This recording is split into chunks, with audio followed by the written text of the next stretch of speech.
of the front end and the exhaust system on this 2010 Nissan Altima.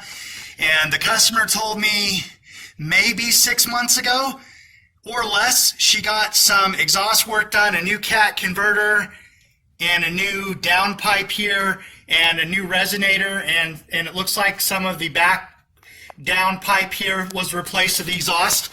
Well, the whole resonator mesh is missing, and the customer brought it to me because of this noise.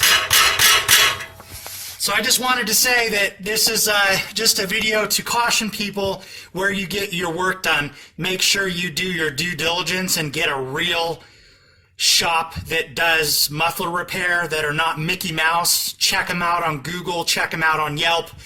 Make sure you get yourself a good mechanic, because this is what happens when you get a stupid mechanic who knows how to use a welder but doesn't do things the right way, and they just do incomplete, stupid Mickey Mouse repairs like this.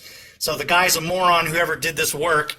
I'm not going to mention any names. I don't even know a name to mention, but yeah, this guy's a POS, so is his job.